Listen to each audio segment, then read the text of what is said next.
नेकी का असल मेयार। हमजा एक कामयाब और नेक दिल इंसान था। उसका सारा कारोबार बाजार की रौनक में था, लेकिन वो खुद को सिर्फ कारोबार तक महदूद नहीं रखता था। वो हमेशा अल्लाह की मखलूक की मदद के लिए तैयार रहता। एक दिन बाजार से घर लौटते हुए उसकी नजर एक कोने में बैठे बूढ़े शख्स फैज पर पड़ी। वो थका हारा निढाल लग रहा था। इसके चेहरे पर भूख और परेशानी के आसार नुमाया थे। हमजा का दिल पसीज गया। उसने फौरन रोटी और अपने पास मौजूद चंद रुपए बूढ़े शख्स को थमा दिए। बूढ़े ने दुआएं दी, उसका शुक्रिया अदा किया और गर्मजोशी से उसका हाथ चूमा। हमजा ने सलाम किया और अपने घर की तरफ चल पड़ा।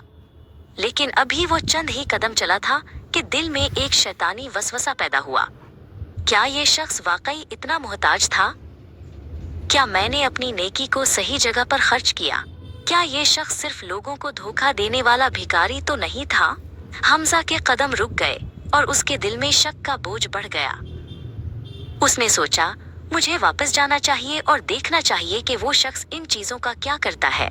हमजा शर्मिंदगी के बावजूद तेजी से उस जगह की तरफ पलटा जहां उसने बूढ़े को बैठा देखा था।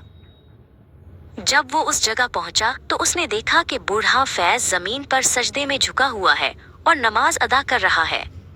इसके होंठ आहिस्ता आहिस्ता हरकत कर रहे थे। हमजा ने करीब जाकर उसकी दुआ के अल्फाज सुने। फैज कह रहा था, ऐ मेरे रब, तेरा शुक्र है कि तूने मेरी मदद के लिए इस नेक बंदे को भेजा। तूने मेरे बेटे हमजा के जरिए मेरी हाजत पूरी की।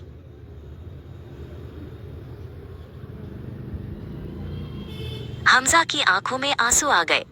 वो फौरन आगे बढ़ा, झुक गया और शर्मिंदगी से फैज के सामने कहा, बाबा जान, मुझे माफ कर दीजिए।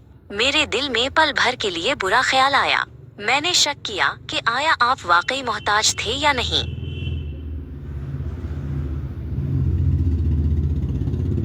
फैज ने शफकत से हमजा का हाथ थामा और कहा, बेटा, नेकी जब अल्लाह के लिए की जाती है तो इसमें शक की गुंजाइश नहीं रहती। नेक अमल का मियार ये है कि वो सिर्फ अल्लाह की रजा के लिए हो। नीयत खालिस हो तो अमल की कदर बढ़ जाती है।